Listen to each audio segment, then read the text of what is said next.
Hello everyone, thank you for joining our webinar today hosted by the Aurelius Foundation. Today we are joined by panellist Eve Riches and we'll be discussing her journey to Stoicism. Feel free to type any questions through the Q&A or the chat functions at any time throughout the webinar, and we'll try and do our best to get to as many as possible over the next 45 minutes. Before I hand over to Justin, just a reminder, please check out our social channels. So we've got YouTube, LinkedIn, Instagram, and Twitter. And now over to Justin, founder of the foundation.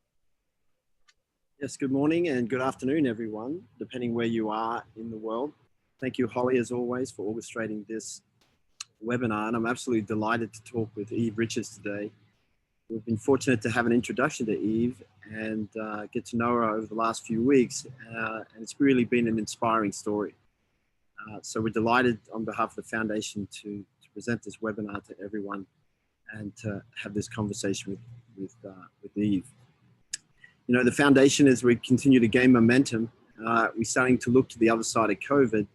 But in the interim, you know, we want to keep bringing very interesting perspectives into the foundation's work and its content, and we're still very much dedicated on spreading the word of Stoicism and its awareness and all levels to youth and to all demographics, but our particular focus around youth and youth awareness is very much high on the agenda. And I think Eve's outlook and thoughts around Stoicism and journey to Stoicism is very, very telling. Very inspiring to this particular audience as well. So Eve, you know, we're going to hear from her shortly here, but she's a little background for me. She is a mentor and a teacher working across disability and employment support, psychology, teaching, mentoring, looking after children, and promoting disability equality. And she's a real firebrand for that type of support in society, which is so admirable. She's particularly focused on improving emotional resilience and applying Stoicism to everyday life. Eve runs a monthly Stoicism online learning group and research project supported by the Modern Stoicism team. And we at the foundation are looking to support Eve on an ongoing basis wherever she needs that additional support. In spare time, she enjoys running with a sighted guide dog and learning to play guitar. So on that basis, Eve, welcome to the foundation. I'm very pleased to have you here with us today. And starting the journey and how you came to Stoicism, Eve, and a little bit, I think it'd be very interesting for you to share your background and how you came to Stoicism and some of your early life as well. So Eve, welcome again, and we're really excited about today. So start with that, Eve, really some historical context to your life and how you started that journey to come towards Stoicism. Well, thank you for inviting me today, Justin. I was thinking when you asked me about, you know, what aspects of Stoicism are most important to me, and it occurred to me about how much I've been coming to it sort of piece by piece, rather than learning all about Stoicism at one point in my life. And because of my interest in psychology, some of the things that I know about Stoicism initially came to me under the guise of psychology. It was also reading things like Eckhart Tolle, or reading about religions like Buddhism. There was, you know, all different aspects of life that was actually giving me, you know, one piece or another piece of Stoicism. And then finally, I realized that it was actually all part of the same picture. And it's quite remarkable, really, because I think this links back to your, what do you call it? You're a Stoic and you don't know it? Where you can have picked up an awful lot of it, kind of just naturally. I was listening to Donald Robertson this morning, and he was saying, maybe it's because it's just right, you know, maybe it's because it's just true. That's what makes it attractive. The other thing I would say, that you continue to pick it up, you continue to learn, you continue to reflect, which is why I've got this quote here about it's impossible for a man to learn what he thinks he already knows. You know, I'm in no way considering myself an expert in any way, shape or form. I'm learning every single day. Yeah. And Eve, sharing with everyone, you are blind, partially blind, and that overcoming challenges in life, and through your childhood and as you were going into teenagers and then as you matured into adult, dealing with that challenge. Just guide us through that period of understanding of what the effect of having that challenge, and then how Stoicism, was there a moment in time where a Stoic moment or thought or happening that triggered a better understanding of acceptance? Yes, well, we've got a slide on that where I was going to talk about that, but yeah, it's I have about 95% sight loss, which seems really severe. Although obviously I feel like I do okay anyway, and you know, that has obviously been a huge challenge, and the disease that I have is progressive, so. If I hadn't had the foundation, I think, of Stoicism, I think that could have been quite crushing for me.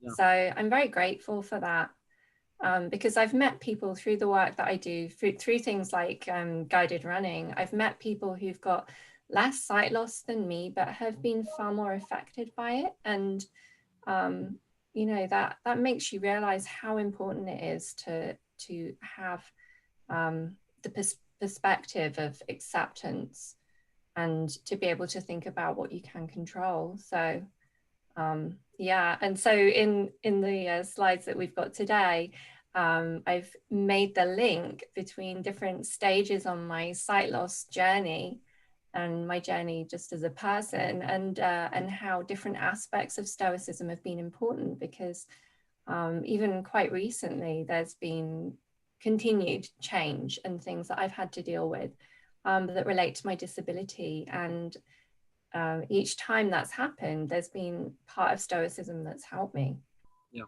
Well, and we'll, as you mentioned, we'll get into that excellent conversation soon.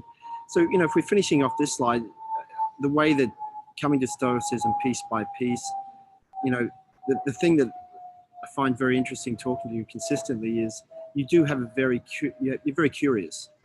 And I think that is a trait of Stoics, that there's a certain curiosity and a continual desire for learning, refinement, improvement of you know, just human investigation.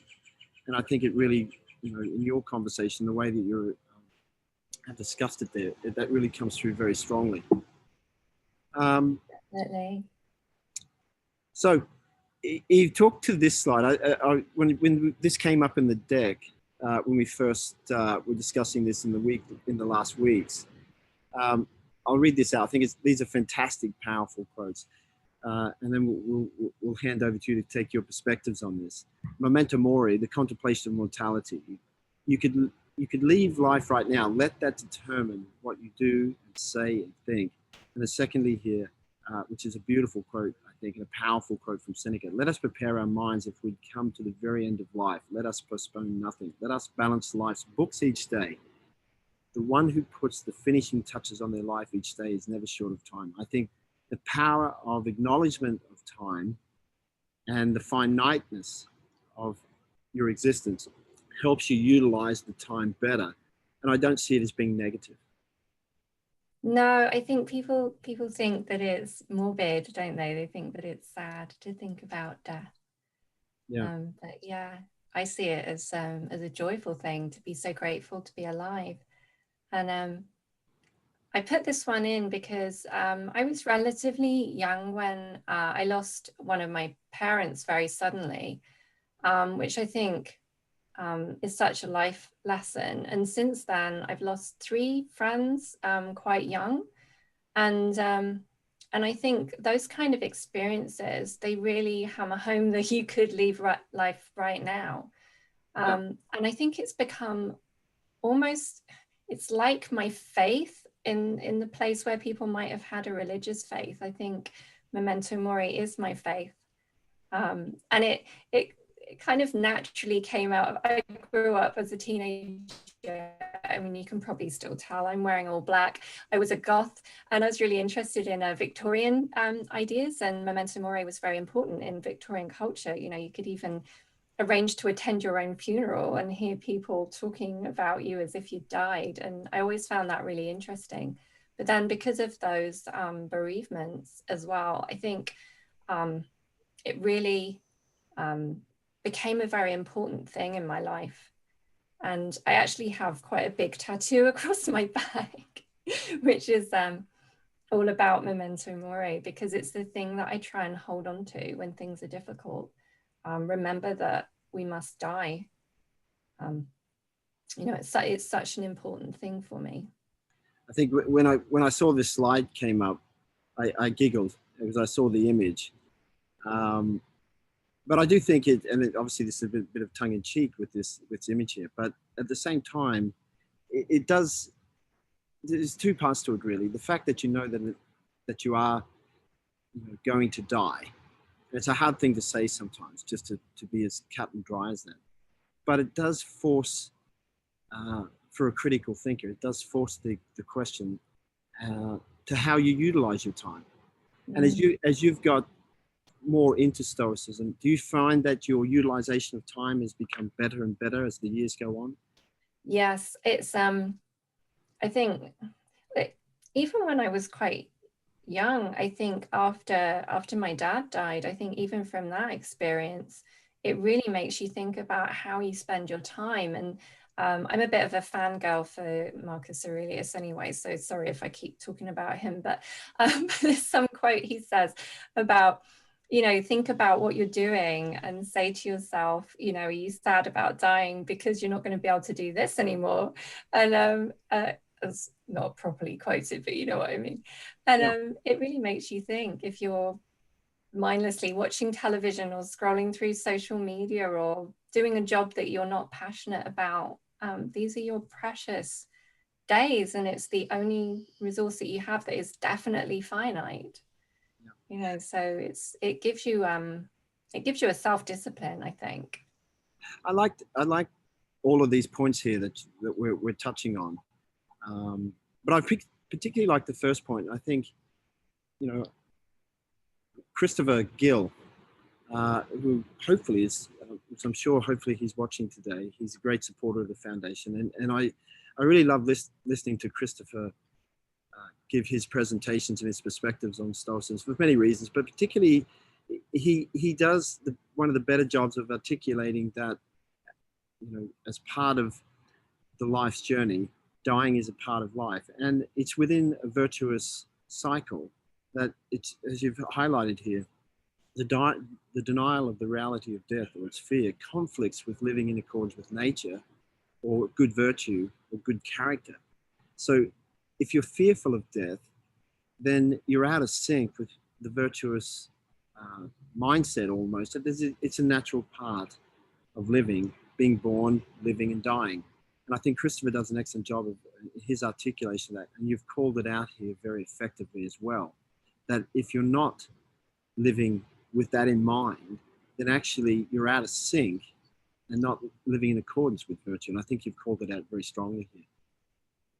Well, you might not even be, you know, obviously it's not courageous and it's not wise, but also it's not just in terms of being kind to others, because you could, for example, take people for granted, not thinking about the fact of their own, you know, of their mortality as well. So I think it links to each of the virtues really strongly.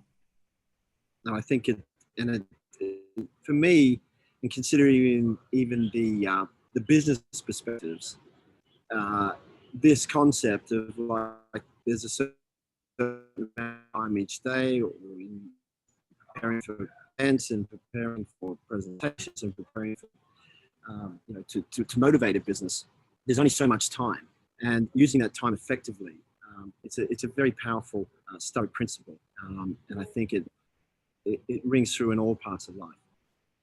moving on then, Eve, this contributing to the greater good. Again, some really fantastic quotes here, and I'll read them out as you've listed them. Man is born for deeds of kindness, and when he has done a kindly action or otherwise served the common welfare, he has done what he was made for.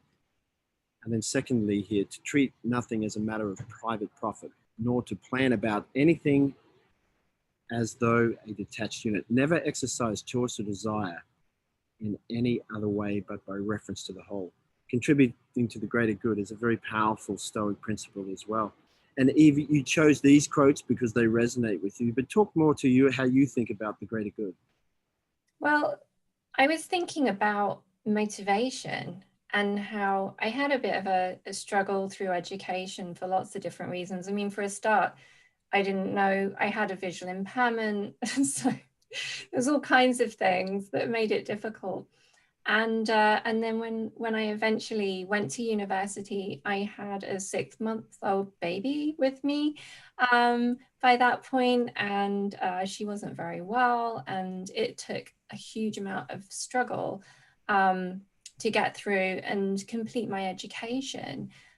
But because I think I really believe this about, you know, it's natural, it is within our nature to want to contribute to the greater good. I wasn't ever demotivated to carry on fighting to get through and to complete my education. And I also think there's something about mentoring here, because as you know, I work as a professional mentor. And when I was really in danger of dropping out of education completely, I had dropped out of one set of A levels and I was doing another set, but I wasn't really.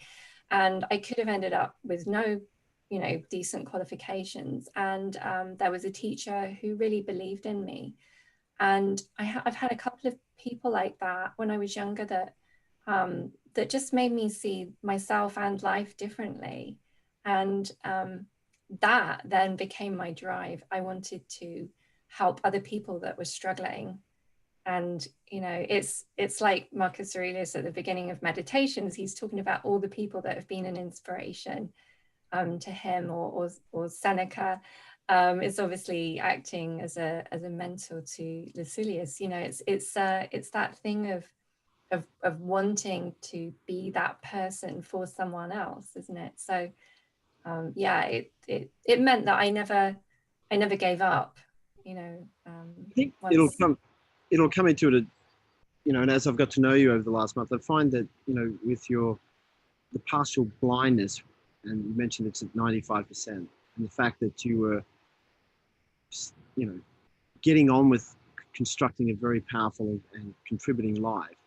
And then you had a young child, challenges of blindness, but you were still pushing through and achieving.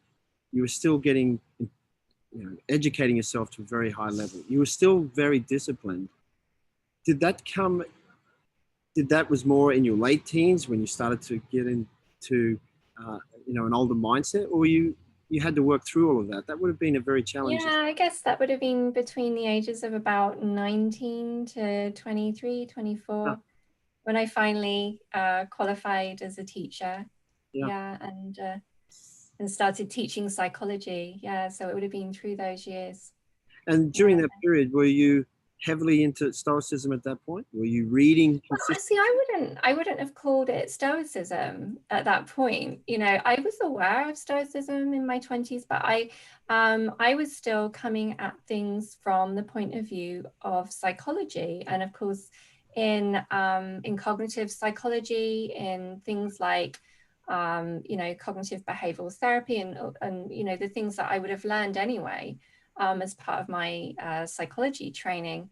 There is so much of Stoicism in it, like Ellis, for example, who's one of the founders of CBT, had studied the Stoics. So I was learning about it, but not from within philosophy as a discipline.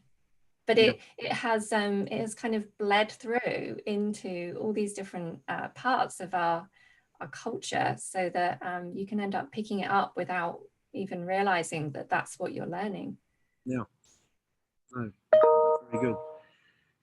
moving on then, talking this, a powerful theme here, it is not things that upset us. So looking at these two quotes here, things have no hold on the soul. They stand there unmoving outside it. Disturbance comes only from within, from our own perceptions.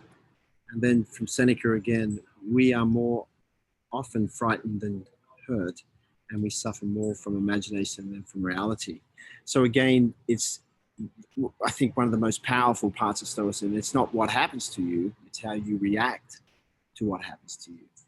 And throughout your life and the things that you've overcome and the challenges, this has been huge, and must have been a huge part of your outlook and your drive of dealing with things, and especially in the sense that you couldn't see, and having to take on an understanding of how I'm going to work through things, and looking into the unknown. Eve, talk your perspectives here, please. So if you know, Memento Mori had been my kind of initial brush with Stoicism, and then, you know, I'd got this contribution to the greater good that had got me through my education, and literally just as I'd qualified, I'd got my first graduate job, I realized there was something wrong with my eye. And I went to the opticians, and they sent me straight to the eye casualty, which obviously wasn't a good sign. And eventually I was told, well, you've already lost 85% of your sight. You have this incurable progressive disease. And it was very difficult at the time, because it was other people's reactions, not that anyone was being, you know, less than supportive, but of course people going, well, this is devastating, you know. And I always make a joke about it, because a couple of people have actually said something like, if I was you, I'd kill myself. And I'm like, great, shall I do it now? You know, it's like, it's just, people's reactions were saying, this is your life over, you know, your life is ruined. And it just, when I felt like it was just starting, and I went to see a counselor and I talked about it, but of course the model of counseling is you kind of talk about the sad thing and then you get over it, whereas the thing that was happening to me was going to continue to happen because it's progressive. So you couldn't get over it in that way. It wasn't possible. And I came across something that was called radical acceptance, which is part of psychology. And it actually comes from Stoicism, of course. And it was saying that we can accept the situation and we still have agency. We can still choose how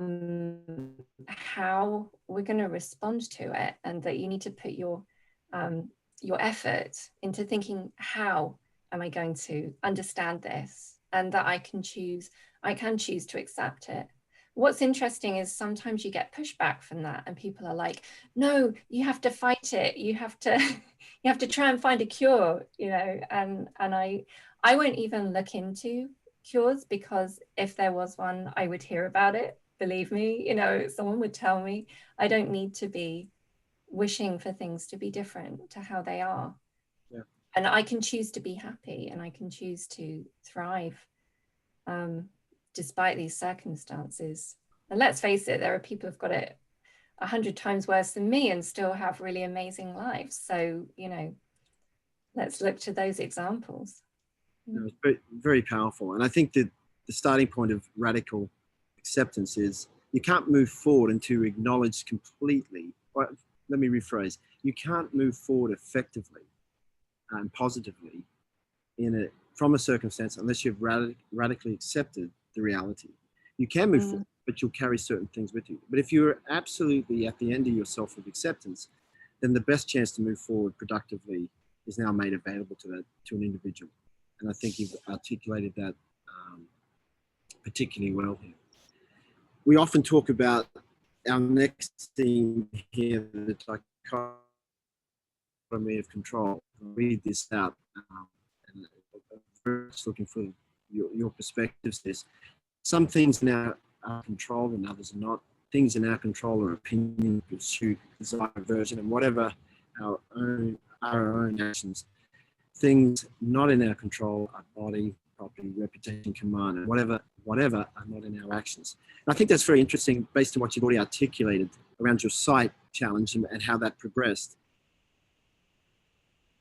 Yes, because I think, oh, sorry, are you frozen?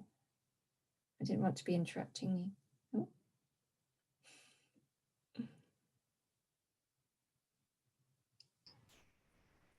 Sorry, Eve, I lost you there for 1 second. Was that me or you? No, I think it's me, unfortunately. Let me get the... It's okay. Just looking to share our screen again. Hold on 1 moment. Being good Stoics, we have assumed that something technological would go wrong at some point. So no, it generally does on each. But we have premeditated on adversity, so we're just waiting for something to go wrong with technology at some point. So talking about the dichotomy of control, though, from your perspectives and everything that you went through, and even now, you must be still you must reflect on that continually. I would imagine. Yes, all the time, and it's, you know, as I got older, I think I had started to understand more about. Yeah, I think we on the previous slide, there's some things are under our control. Yeah, it's the one before that. Yeah, I'd started to understand more about Stoicism, and obviously we all know the serenity prayer of, you know, trying to accept the things you can't change and change the things that you can, and understand the difference between those. And so this has been really useful as someone who's had to deal with a lot of change. And I think it did, you know, at times it's been incredibly useful to me, and starting to let go of the fact that I had a lot of grief around not being able to get around on my own anymore.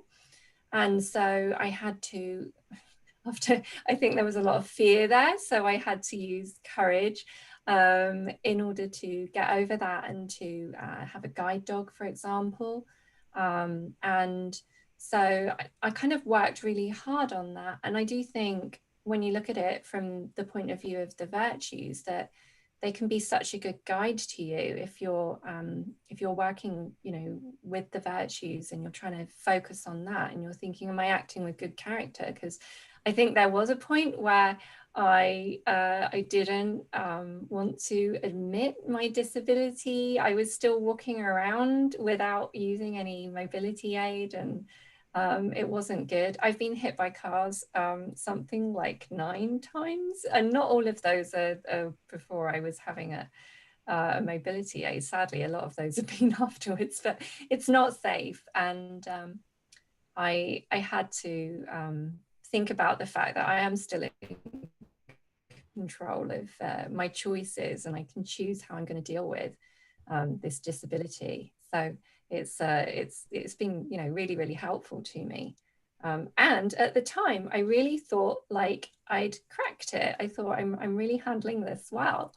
I understand what's in my control, and I've got my radical acceptance. You know, I'm accepting the way that things are, and I'm thinking about what's up to me, and I'm dealing with this really well. And then a few years ago, I realized I wasn't. So that's what this slide is about. Yeah. is admitting how much I'm still learning. It was about 4 years ago. I think as a person, I've often been very focused on courage. And so I was a guide dog owner for about 5.5 years. And it was quite painful because there was a lot of what are called access refusals, which means people not letting me come in with a guide dog to shops and things where actually I am allowed to go under UK law. And also a lot of people, you know, when they're walking status dogs that are off the lead, and they would violently attack him. And it was really, really stressful. And I was like, I've got to contribute to the greater good. This is not fair. This isn't fair on all the other visually impaired people. I need to be a champion. You know, I need to act out of concern for others. So I started campaigning and trying to deal directly with different companies, because some companies, like every time I went into a branch of that shop, I would get refused access. So, you know, I was trying to work with the companies, and I went on television. I was like on Channel 4, I was on the BBC, I was doing petitions, I was doing all these things. And somebody said to me, wow, it's like your whole life has turned into a fight. You know, you're just like a professionally aggrieved blind person or something. And it was like, wow, actually, that is true. And I think that is a great lesson to me about how you need all of the virtues. What I wasn't doing was acting out of temperance. Yeah. So I was doing something too much. Yeah. You know, and so there wasn't that balance there. And also, although it appeared courageous, I think underneath it was fear. And it was fear of being a long cane user, because for whatever reason, I found that really difficult. And that fear, I think, is about being concerned about reputation, how other people see me, and thinking that that matters. And that's a mistake, because that doesn't matter. That's, you know, I should be indifferent to that. And so, yeah, it was a huge learning curve. And that literally only happened like, I don't know, I can't remember now, but literally like 4 years ago or something, that I went through all of that. And now I am a long cane user. So yeah, so that was my kind of second part of my journey of the dichotomy of control.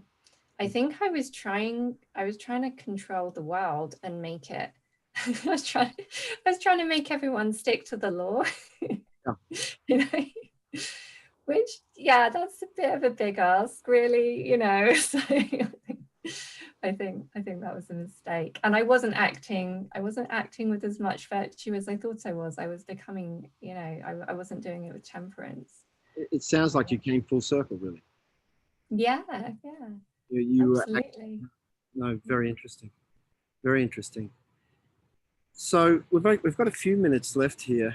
In fact, we've got a couple of questions here that I want to read this one out and get your take on it. Something that's come in from one of the someone listening, and it says here, I think that in contemporary life, Womento Mori can be more connected with the self-reflection, dealing in general with one's evolution as opposed to being a victim, or be victims of a busy everyday life. I'd love to hear the panel's thoughts on that. I think you've touched on that, Eve, in the sense that that whole concept allows you to be better organized in life. And from my sense of everything that you're doing and your education and your professional life and the way you share it yourself and give yourself to the wider community, you have to be extremely organized. And it still comes back. I get a sense from even the way we're prepared for this webinar that you are extremely organized, and it's an important part of your Stoic principles.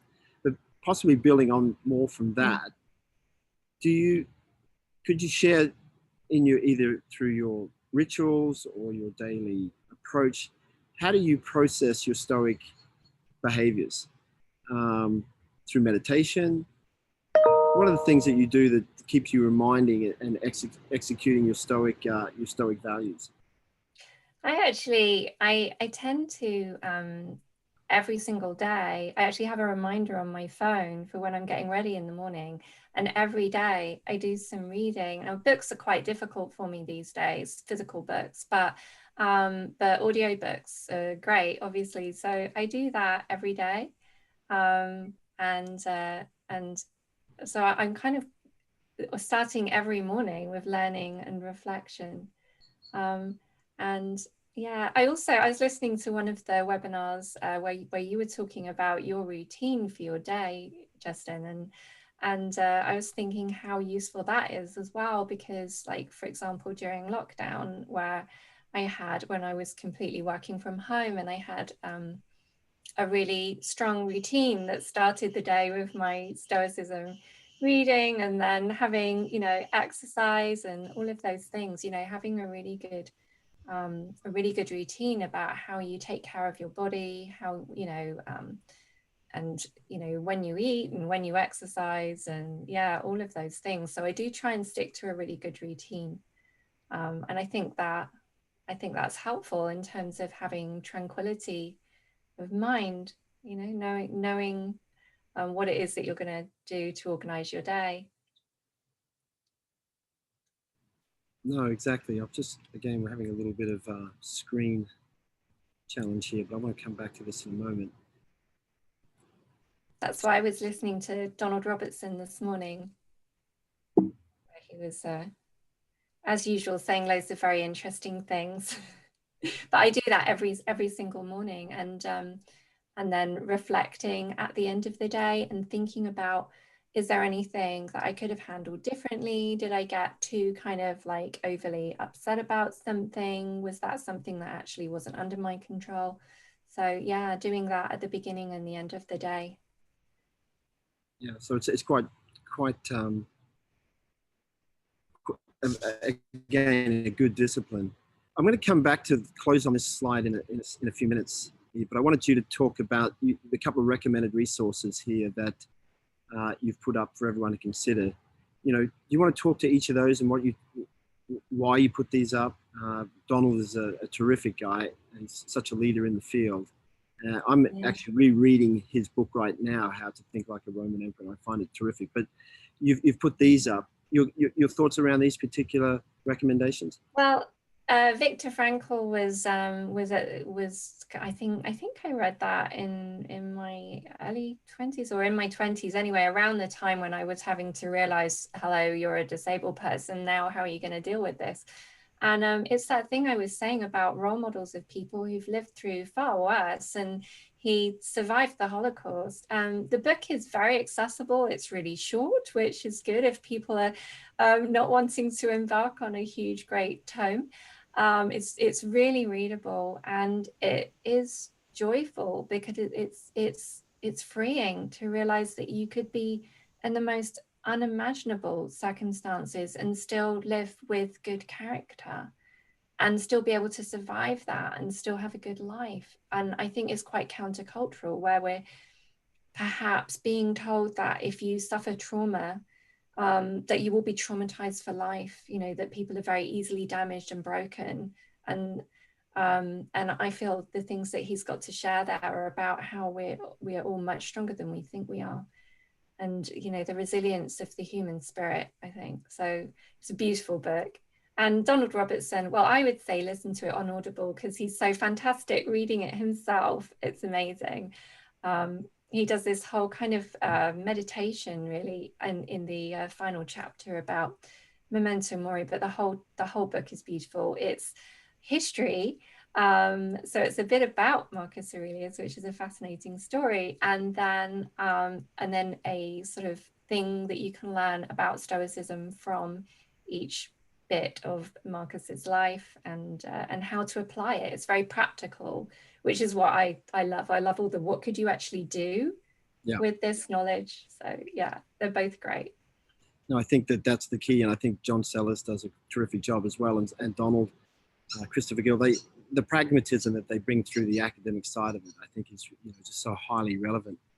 We did, you and I chatted briefly about this book, and I came upon this book about a week or so ago, maybe a little bit longer, where this particular gentleman, Eddie Jaku, turned 100, and he was interviewed on the BBC morning show.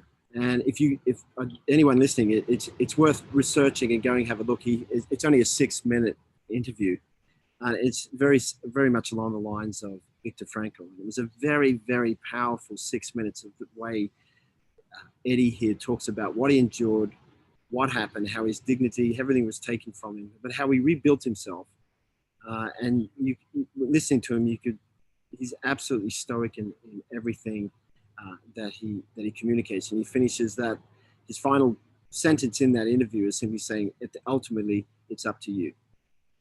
There's nothing else that anything can happen to you, but ultimately it's your decision of how happy you're going to be or how happy you're not going to be. It's really worth a listen for those who who are willing to go and have a look at it on the BBC Radio 4. So to close out this afternoon and morning where I am, but Eve, would you like to talk us through these takeaways? I think you've touched on them really well today. I think your whole approach is very inspiring. But the big takeaways here, your final comments?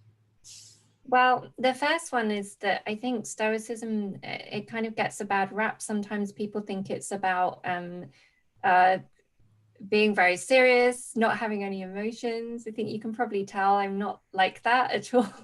So I think if people could realize how much of this they probably are already following, and then be able to make the connection with learning more about it, then I think that's really important. Realizing how many of these things you may have come across in other areas of life and just pick them up because they're true and they're good.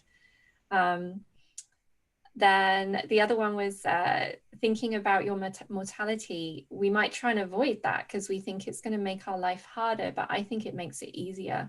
Yeah. And every time I'm struggling with something, I think this is one of my precious days on earth. It's such a miracle that I was ever born.